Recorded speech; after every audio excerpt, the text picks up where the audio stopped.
దేవుని ఘనమైన పరిశుద్ధమైన నామమునకే మహిమ కలుగునుగాక. మా అందరూ బాగున్నారుగా? చాలా సంతోషం అమ్మా. మీరు కూడా చాలా హ్యాపీగా ఉన్నారు. మరి కొంతమంది కాస్త బాధల్లో ఉన్నారు, కొంతమంది ఆర్థిక ఇబ్బందుల్లో ఉన్నారు, కొంతమందికి పిల్లలకు పెళ్ళి కాక బాధలో ఉన్నారు, మరి కొంతమంది పెళ్ళి అయిన వాళ్ళకేమో పిల్లలు కలగలేదని బాధలో ఉన్నారు, మరి కొంతమందికి లోన్ శాంక్షన్ అవ్వలేదని బాధలో ఉన్నారు, మరి కొంతమందికి కుటుంబంలో సమాధానం లేక, భార్యాభర్తల మధ్యలో అన్యోన్యత లేక బాధలో ఉన్నారు. ఏది ఏమైనా ఈ బాధలన్నిటికీ చాలా వరకు సాతానుగాడు క్రియలే కారణం. ఎందుకంటే వాడు కుటుంబాల్లో మనుషుల మధ్యలో సమాధానం లేకుండా చేయడానికి ఎన్నో పన్నాగాలు పన్నుతూ ఉన్నాడు. వాటి గురించి మీరు ఆలోచన చేయకండి. దేవుడు తప్పకుండా మీ పట్ల కార్యం జరిపిస్తాడు. చిన్న వాక్యాన్ని మనం విందాం. మార్కు సువార్త 9వ అధ్యాయం 23వ వచనంలో మనం చూస్తున్నాం. అందుకు యేసు, నమ్ముట నీ వలనైతే నమ్మువానికి సమస్తము సాధ్యమే అని అతనితో చెప్పాను. వాక్యం దేవుడు దీవించునుగాక. చిన్న ప్రార్థన చేద్దాం. పరిశుద్ధుడా, ప్రేమ కలిగిన తండ్రి, దయగలిగిన ప్రభువా, మీకు వేలాది స్తుతులు స్తోత్రాలు చెల్లిస్తున్నాను. మహాగణుడా, మహోన్నతుడా, టీవీ ముందు కూర్చుని వాక్యం వినుచున్న ఈ బిడ్డలందరినీ కూడా దీవించి ఆశీర్వదించి బలపరచండి. కృప కలిగిన దేవా, నీ సన్నిధి మాతో ఉంచినందుకే స్తోత్రాలు. కొంచెం సేపు వాక్యం ద్వారా మీరు మాతో మాట్లాడండి.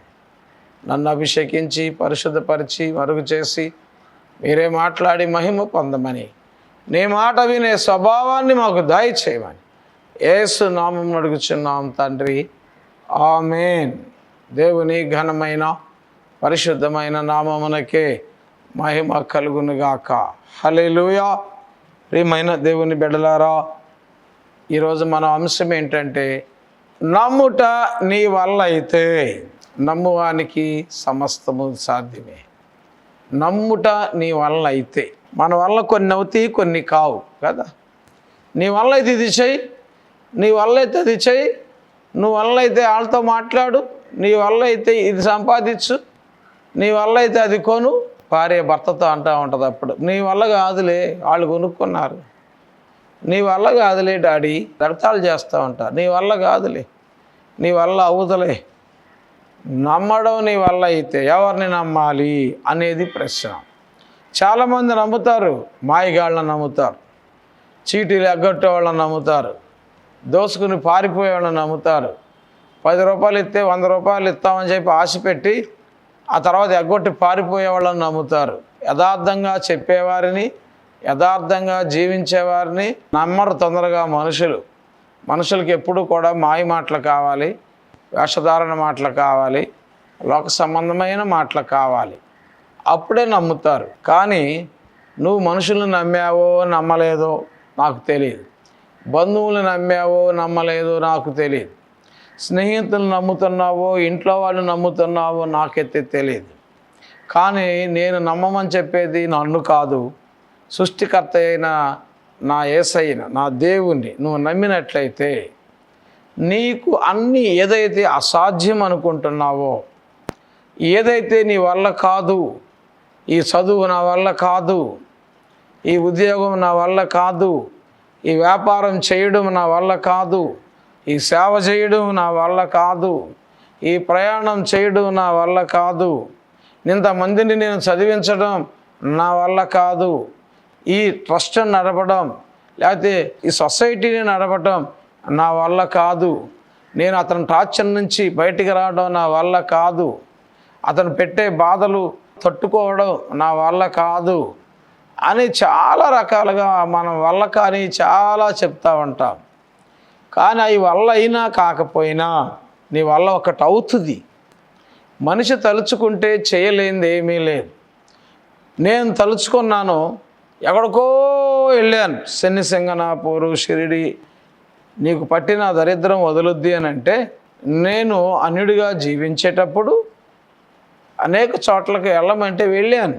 షిరిడి వెళ్ళాను, ఏడుకొండల స్వామికి వెళ్ళాను, ఎక్కడికెక్కడికో వెళ్ళాను. ఎందుకంటే నా ఆశ, ఇక్కడికి వెళ్తే పని జరుగుద్ది, ఇక్కడికి వెళితే నా అప్పులు తీరిపోతాయి, ఇక్కడికి వెళ్ళిపోతే నాకు అది కలుగుద్ది ఇది కలుగుద్ది అని నేను తిరిగాను. కానీ ఎక్కడికి తిరిగినా కొత్త అప్పు మిగిలింది, కానీ ఉన్న అప్పులు తీరలేదు, ఉన్న దరిద్రం పోలేదు, లేని దరిద్రాన్ని నేను అంటించుకుని వచ్చినట్లుగా అయిపోయింది. ప్రియమైన దేవుని బిడ్డలారా, ఎవరో చెప్పారు, చెప్పినందుకు మా అమ్మ మా నాన్నగారు మారారు, మార్చాడు నా దేవుడు. వాళ్ళు దేవుని సన్నిధిలో ఎదుగుతూ ఉన్నారు. నాకు చెప్తే నేను వినలేదు. మా నాన్నగారు చనిపోయారు నా చిన్నతనంలోనే. మా అమ్మ చెప్తే నేను వినలేదు. లోకం, స్నేహం అంతే. నాకు తెలిసింది లోకం, నాకు తెలిసింది స్నేహం. వాళ్ళనే నమ్ముతాను, డబ్బునే నమ్ముతాను. డబ్బు కావాలి, డబ్బుకు లోకం దాసోహం. డబ్బు ఉంటే కొండ మీద కోతి అయినా దింపచ్చు, డబ్బు ఉంటే ఏదైనా చెయ్యొచ్చు, డబ్బును నమ్మితేనే ఏదైనా చెయ్యొచ్చు, డబ్బు సంపాదిస్తేనే మనిషికి గౌరవం కాదంటల్లా. కానీ ఆ డబ్బు మన జీవితం కాకూడదు. నీళ్ళల్లో పడవ వెళ్తుంది, కానీ వెళ్ళే పడవ బాగా ప్రయాణం చేయాలి, సాగాలి అంటే ఆ నీళ్లు పడవ కిందే ఉండాలి. అలాగని నీళ్లు శాంతలేతే పడవ ముందుకెళ్దు. మన జీవిత గమ్యాన్ని చేరుకోవడానికి డబ్బు అవసరమే, కానీ ఆ డబ్బు మన జీవితాన్ని ముంచేయకూడదు. ఆ డబ్బు మన జీవితాన్ని తలకిందులు చేయకూడదు. గుర్తుపెట్టుకో, ఆ డబ్బు మన బ్రతుకుల్ని నాశనం చేయకూడదు. ఆ డబ్బు మన బ్రతుకుల్ని వెలిగించేదిగా ఉండాలి. ఆ డబ్బు మన బ్రతుకులను బ్రతికించేదిగా ఉండాలి. ఆ డబ్బు మనకు సంతోషాన్ని తెచ్చేదిగా ఉండాలి. అది మనకు అవసరానికి ఉపయోగపడాలి. దానికి దాసులు అవ్వకూడదు. అది మనకు దాసులయ్యి మనకు ఉపయోగపడాలి. అది అంతేకాని అది చెప్పినట్టు మనం వింటే మన పడవ మునిగిపోతున్న పడవే, తేలే పడవ కాదు. కనుక ధనాపేక్ష సమస్తమైన కీడులకు మూలమనుంది. ధనం మీద ఆశ కలిగిన వారు, ధనాపేక్ష కలిగిన వాడు ఏ పని చేయలేడు. ఒకవేళ నువ్వు ధనం సంపాదించుకోవాలి అని అంటే ముందు నీకు మంచి పేరు సంపాదించుకోవాలి, నీవు ముందు మంచి ఆరోగ్యాన్ని సంపాదించుకోవాలి, నువ్వు ముందు మంచి సమాధాన స్థితిని సంపాదించుకోవాలి. మంచి ఆరోగ్యం కావాలన్నా, మంచి పేరు కావాలన్నా, నీ జీవితంలో సమాధానం కావాలన్నా, నెమ్మది గల హృదయం కావాలన్నా అది యేసయ్యను సంపాదించుకుంటేనే దొరుకుతుంది. లోకంలో సమాధానం లేదు, లోకంలో శాశ్వతమైన ఆనందం లేదు. కనుక సమాధానం, సంతోషం మన మనసులో ఉంటే మనం ఆరోగ్యంగా ఉంటాం. ఆరోగ్యంగా ఉంటే ఉద్యోగం చక్కగా చేసుకుంటాం, ఆరోగ్యంగా ఉంటే వ్యాపారం బాగా చేసుకుంటాం, ఆరోగ్యంగా ఉంటే నలుగురికి ఉపయోగపడతాం, ఆరోగ్యంగా ఉంటే చేయాల్సిన పనులన్నీ సకాలంలో చేసుకుంటాం.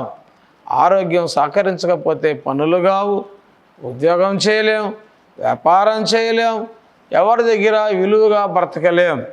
అవన్నీ కావాలంటే నువ్వు ఒక ఆయన నమ్మాలి. నేను నమ్మినా, ఈ లోకమంతా నమ్మినా, ఎంతమంది నమ్మినా ఏకకాలములో ఒప్పుకునే దేవుడు, ఏకకాలములో ప్రార్థన ఆలకించే దేవుడు ఆయనే మనం ఆరాధిస్తున్న నజరేయుడైన యేసు. ఆ యేసయ్య అంటున్నాడు, నమ్మటం నీ వల్ల అవుద్దా?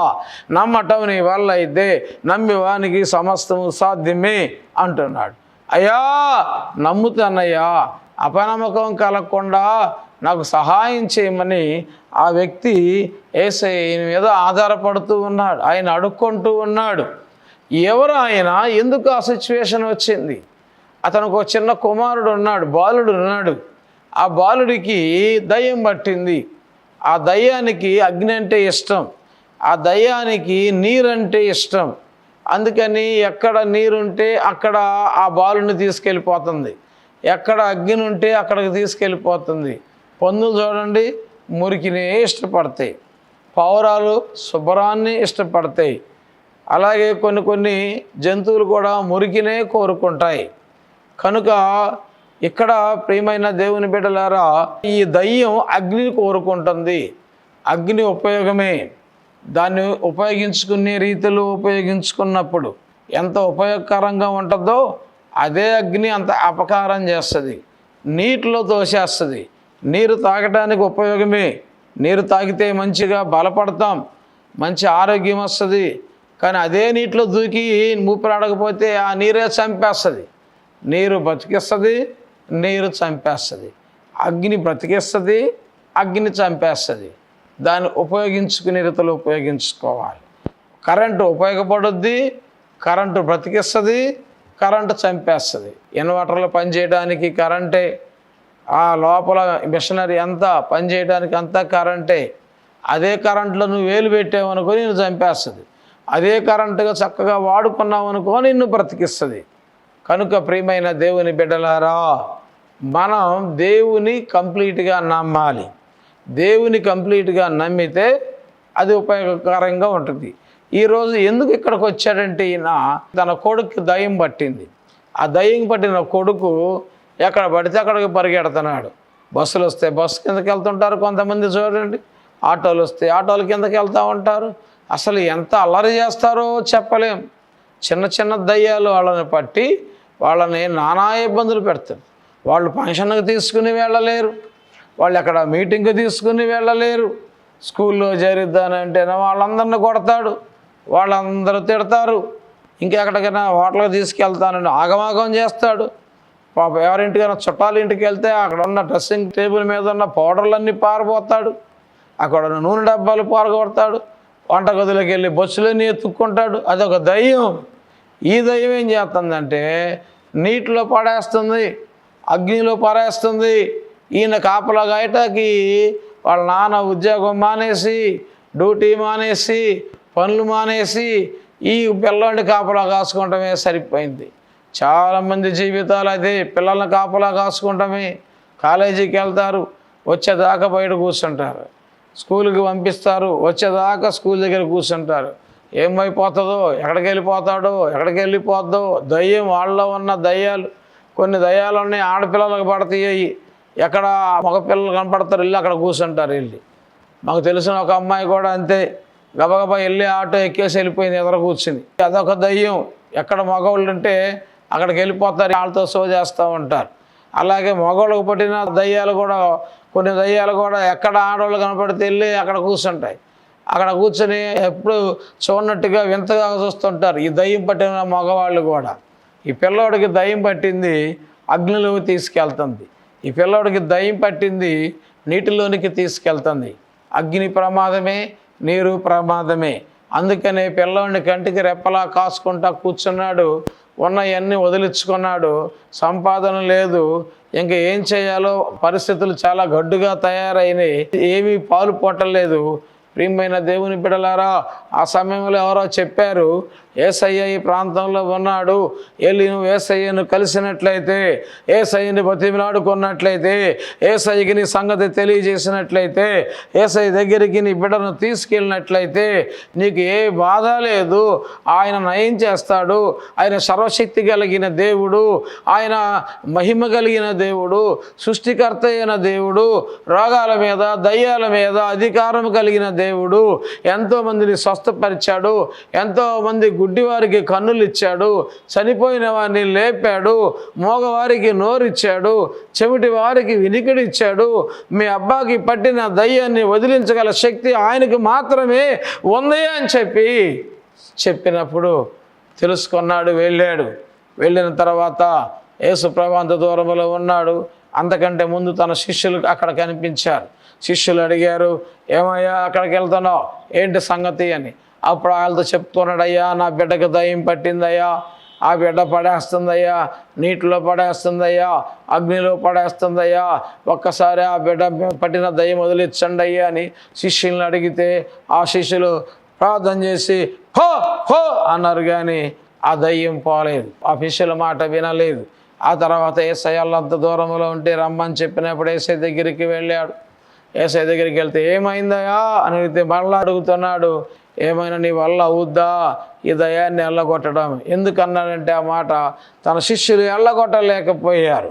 ఈ రోజున క్రైస్టియానిటీకి చెడ్డ పేరు వస్తుందంటే దేవుని నమ్ముకున్నవారు, క్రైస్తవులని పిలిపించుకున్నవారు అన్యాయపు బ్రతుకులో బతుకుతున్నారు, అన్యాయపు మాటలు మాట్లాడుతున్నారు, అక్రమ సంబంధాల్లో మునిగి తేలుతున్నారు. యేసు ప్రభు పేర్లు పెట్టుకుని, బైబిల్లో పేర్లు పెట్టుకుని, యెషయా అంట సినిమాల ముందు సైకిల్ ఎత్తుకుపోయాడంట, అయ్యో రకరకాల పేర్లు పెట్టుకొని ఆ సంసోను బతికినట్లుగా బతుకుతున్నారు. ఇష్టానుసారంగా బతుకుతుంటే ఈడెవడరా బాబు, వీళ్ళ దేవుడేమో పరిశుద్ధుడని ఆదివారం బైబిల్ పుచ్చుకుని వెళ్తారు, మిగతా రోజుల్లో ఏంటి బతుకేంటి, మనకంటే దరిద్రులుగా బతుకుతున్నారు, మనకంటే వాస్ట్గా బతుకుతున్నారు, మనకంటే అవినీతిగా బతుకుతున్నారు. వీళ్ళ బైబిల్ ఏమో నీతి గురించి బోధిస్తూ ఉంటే వీళ్ళు ఇంత దరిద్రంగా బతుకుతున్నారు ఏంట్రా బాబు అని చెప్పి యేసు ప్రభుని తన భక్తులను సేవకుల్ని అనుమానించే రోజుల్లో ఉన్నాం. అవును, ఈ రోజుల్లో కూడా చాలామంది సేవకులు కూడా అలాగే తయారయ్యారమ్మా, అలాగే తయారయ్యారు. అమ్మా తల్లిగా నువ్వు కానుకలు పంపమ్మా, నా దేవుడి ఇల్లు నువ్వు కట్టమ్మా, నీ ఇల్లు దేవుడు కడతాడమ్మా, నీకు గర్భఫలం కలుగుద్ది, ఇంత పంపించమ్మా, ఇంత మొక్కుకో అమ్మా, అక్కడ సిలువు లేపుతున్నాము, ఇక్కడ మందిరం లేపుతున్నాము, అక్కడ ధ్వజస్తంభం లేపుతున్నాము, ఇంత పంపించమ్మా అంటే అవి నమ్మేసి మీరు పంపిస్తూ ఉంటారు. అయ్యో అయ్యో ఎట్ట చేశాడా అట్ట చేశాడా అని చెప్పి అంటే తిడతా ఉంటారు. మీ నిమిత్తమే కదా నా నామము అన్ని జనుల ముందు దూషించబడుతుంది అని దేవుని వాక్యం సెలవిస్తుంది. కనుక ఈ రోజున దేవుని వాక్యం దూషించబడడానికి కారణం దేవుని నమ్ముకున్న బిడలే, క్రైస్తవులమని పిలిపించుకుంటూ ఇష్టానుసారంగా బ్రతుకుచున్న బిడలే. వినండి, చేయలేకపోయారు శిష్యులు, ఆ దయ్యాన్ని వాళ్ళగొట్టలేకపోయారు. అప్పుడు యేసు ప్రభు దగ్గరికి వచ్చి, అయ్యా ఇది పరిస్థితి, ఏమైనా నీ వల్ల అవుద్దంట అంటున్నాడు యేసు ప్రభు. నమ్ముట నీ వల్ల ఇద్దా, నమ్ముట నీ వల్ల అయితే నీకు సమస్తం సాధ్యం పో అన్నాడు. అంతే. అయ్యా నేను నమ్ముతున్నానయ్యా, నాకు అపనమ్మకం కలగకుండా సహాయం చేయమని ఆయన మీద ప్రాధేయపడ్డాడు, ఆయన మీద ఆధారపడ్డాడు. కేవలం ఆయన చేస్తాడని నమ్మాడు, కంప్లీట్గా నమ్మాడు. ఆ సాతాను గద్దించాడు, అది కింద పడిపోయింది, విలవేల విలవేల విలవేల విలవేల విలవేల కొట్టుకుంది, కామ్ అయిపోయాడు. వాళ్ళు వీళ్ళు వచ్చి పరిగెత్తుకొచ్చి ఇంకేముంది, పోయాడు, వాడు పోయాడు. కొండ నాలుకి మందు వేస్తే ఉన్న నాలుకి ఊడిపోయింది, పోయాడు అని చెప్పి వాళ్ళు ఎగతాళిగా చూస్తూ ఉంటే ఆ చిన్నవాడిని చేయబట్టుకుని లేపినట్లుగా మనం చూస్తున్నాం. ప్రియమైన దేవుని బిడ్డలారా, ఇంత గొప్ప ఆ కార్యం దేవుడు ఇక్కడ జరిగించి దేవుడు అద్భుత కార్యాన్ని అక్కడ చేశాడు. 26వ వచనంలో అది కేక వేసి విలవిలవాడించి వదిలిపోయాను, అంతటా వాడు చచ్చిన వాని వలె ఉండెను కనుక అనేకులు వాడు చనిపోయినే అనేరు. అయితే యేసు వాని చెయ్యి పట్టి వాని లేవనెత్తగా వాడు నిలువబడెను. హల్లెలూయా. చాలామంది చచ్చిపోయాడు, ఇటు చచ్చిపోయాడు, ఇటు ప్రార్థనకి వెళ్ళి నష్టపోయాడు, ప్రార్థనకి వెళ్ళి నష్టపోయాడు అంటూ ఉంటారు కొంతమంది. ఓ ఆగండి, దేవుడు కార్యం చేసేదాకా ఆగండి. అద్భుత కార్యం చేసేటప్పుడు కొన్ని నష్టాలుగానే కనపడతాయి. ఇతను ఇక్కడ సజీవుడిగా లేచే ముందు చచ్చినవాడిగానే కనపడ్డాడు. క్షణాల్లో దేవుడు కార్యం చేసి బతికించాడు. ప్రియమైన దేవుని బిడ్డలారా, ఇంత గొప్ప దేవుడు మనకు ఉండగా, ఇంత గొప్ప దేవుడు మన పక్షాన్ని ఉండగా, ఇంత గొప్ప దేవుడు మనకు తోడుగా ఉండగా మనం ఎందుకు భయపడాలి? కనుక నమ్మాడు, గొప్ప కార్యాన్ని చూచాడు. అప్పుడు ఆ శిష్యులు వచ్చి ఏకాంతంగా అడుగుతున్నారు, అయ్యా మేము ఎందుకు ఎల్లగొట్టలేకపోయామయ్యా దయ్యాన్ని అని అడుగుతున్నారు. అప్పుడు యేసయ్య అంటున్నాడు, ఇది ఉపవాస ప్రార్థన వలనే ఇలాంటి దయ్యాలు వదిలిపోతాయి. కనుక మీరు కూడా ఉపవాస ప్రార్థన చేయండి, దేవుని సన్నిధిలో విశ్వాసం ఉంచండి, పూర్తిగా ఆయన నమ్మండి. నమ్ముట నీ వల్ల అయితే, నమ్ముట నీకు చేతనైతే, నీవు ఏమైతే ఆశిస్తున్నావో అవన్నీ నా దేవుడు నీకు జరిగించునుగాక. కనుక క్రైస్తవ పేరు పెట్టుకుని విశ్వాసనని పిలిపించుకొని అనవసరంగా దేవునికి దూరంగా నువ్వు బ్రతకొద్దు. దేవునికి దగ్గరగా బ్రతుకుదాం, దేవుని సన్నిధిలో ఆత్మీయంగా ఎదుగుదాం, దేవుని సన్నిధిలో ఆత్మీయంగా బలపడదాం. అనేక విషయాల్లో దేవునికి సాక్షులుగా మనం ఉందుముగాక. కనుక ప్రియమైన దేవుని బిడ్డలారా, ఆయన నమ్మినప్పుడు, ఆయన మీద ఆధారపడినప్పుడు, ఆయన్ని వేడుకున్నప్పుడు ఆశ్చర్య కార్యాలు, అద్భుత కార్యాలు మన పట్ల ఆయన జరిగిస్తాడు. నా జీవితంలో కూడా ఎందుకు పనికిరాని స్థితిలోకి నేను వెళ్ళిపోయినప్పుడు, నేను నా స్నేహితులను నమ్మి వాళ్ళకి డబ్బులు ఖర్చు పెట్టి వాళ్ళెమ్మడ తిరుగుతున్నప్పుడు, నాకు లేనప్పుడు, నేను లేమిలోకి వెళ్ళినప్పుడు ఏ స్నేహితుడు కూడా నన్ను ఆదుకోలేదు. ఎవరో కరోనా నక్కున చేర్చుకోలేదు. స్నేహితులను నమ్మి మా అమ్మకి రూపాయి ఇచ్చేవాడిని కాదు, మా అమ్మని తిట్టేవాడిని. అర్ధరాత్రి వరకు సినిమాలు చూసి అర్ధరాత్రి ఇంటికి చేరేవాడిని. అంత భయంకరమైన స్థితిలో ఉన్న నా బ్రతుకును నా దేవుడు మార్చి ఆయన కొరకు జీవింపచేయడం సాగించాడు. తినడానికి లేని స్థితిలో నుండి దాదాపుగా 200 మందికి ఆహార పదార్థాలను పంచడానికి దేవుడు కృప చూపించాడు. ప్రియమైన దేవుని బిడ్డలారా, టీవీ ఛానల్స్ ద్వారా అనేక వేల లక్షల మందికి దేవుని సువార్తను ప్రకటించే భాగ్యాన్ని దేవుడు నాకు ఇచ్చాడు. ఈ రోజున వాక్యం వినుచున్న నీవు దేవుని వైపు తిరుగు, దేవుని నమ్ముకో, యేసయ్య నిజమైన దేవుడని తెలుసుకో. నువ్వు ఏ పరిస్థితుల్లో ఉన్నా దేవుడి మీద ఆధారపడినప్పుడు, నువ్వు ఏ సంఘానికి వెళ్ళకపోతే మా సంఘానికి మీరు రమ్మని ఆహ్వానిస్తున్నాను. ఇక్కడే కాదు, గన్నవరం విఎన్పురంలో కాలనీ 5వ లైన్లో ఒక సంఘం ఉంది, తేలప్రోలో ఒక సంఘం ఉంది, ఏలూరు రోడ్లో ప్రేయర్ టవర్ దగ్గర ఒక సంఘం ఉంది. మీరు గుణదల గగనతుల దగ్గర మొదటి ఆరాధన 7 గంటలకు వచ్చినట్లయితే మీరు 9:30కి అయితే వెళ్ళిపోవచ్చు. మీరు ఏ సంఘానికి వెళ్ళకపోతే మిమ్మల్ని ఆహ్వానిస్తున్నాను. మీకోసం పర్సనల్గా ప్రార్థన చేస్తాను. మీరు ఫోన్ చేసినప్పుడు నేనే ఎత్తుతాను, నేనే మాట్లాడతాను, నేనే మీకు సలహాలు ఇస్తాను.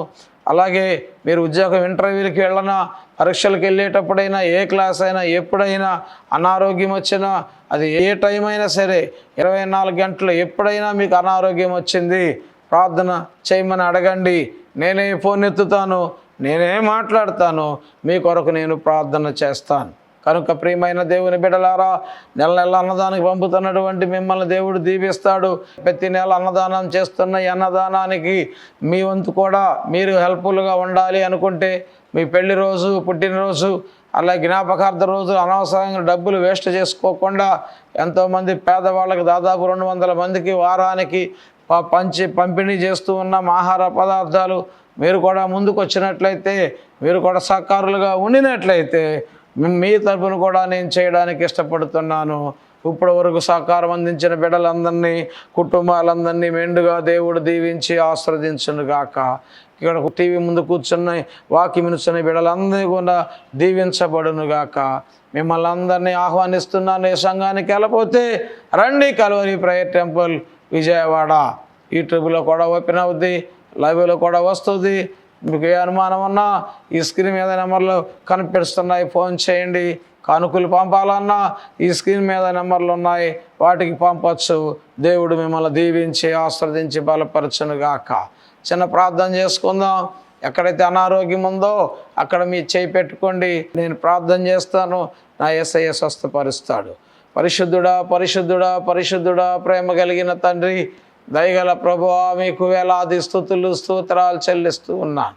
మహాగణుడా, మహోన్నతుడా, ఈ బిడ్డలందరినీ ఆశీర్వదించి అనారోగ్యంగా ఉన్న చోట ఎవరైతే చేయి పెట్టుకున్నారో వారి చేయి కాదు తండ్రి, నీ హస్తం పెట్టండి అయ్యా. మీరు ముట్టండి, మీ నామములో సంపూర్ణ విడుదల స్వస్థత కలుగునుగాక. అయ్యా, వివాహాలు కాని బిడ్డలకు జరిగించండి. కోర్టు కేసులు, పోలీస్ కేసుల నుంచి విడిపించండి అయ్యా.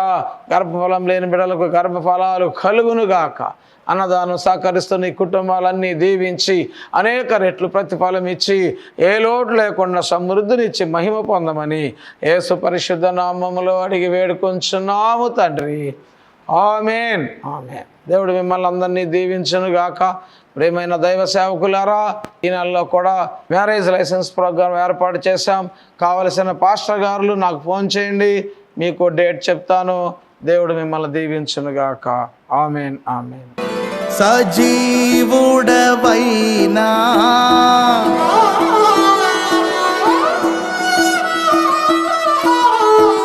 యేసయ్యా,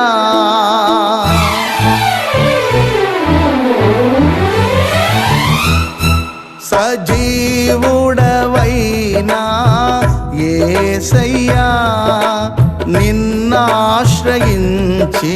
నీ వారికి సహాయుడవై తృప్తి పరచితివే. సముద్రమంతా సమృద్ధితో సజీవుడవైనా యేసయ్యా, నిన్నాశ్రయించిన నీ వారికి సహాయుడవై తృప్తి పరచితివే సముద్రమంతా సమృద్ధితో ఆనందించెద నీలో అనుదినము కృప పొంది ఆరాధించెద నిన్నే ఆనంద ధ్వనులతో ఆనందించెద నీలో అనుదినము కృప పొంది ఆరాధించెద నిన్నే ఆనంద ధ్వనులతో సజీవుడవైనా యేసయ్యా నిన్నాశ్రయించిన నీ వారికి సహాయుడవై తృప్తి పరచితివే సముద్రమంతా సమృద్ధితో ఆనందించెద నీలో అనుదినము కృప పొంది ఆరాధించెద నిన్నే ఆనంద ధ్వనులతో ఆనందించెద నీలో అనుదినము కృప పొంది ఆరాధించెద నిన్నే ఆనంద ధ్వనులతో సజీవుడవైనా యేసయ్యా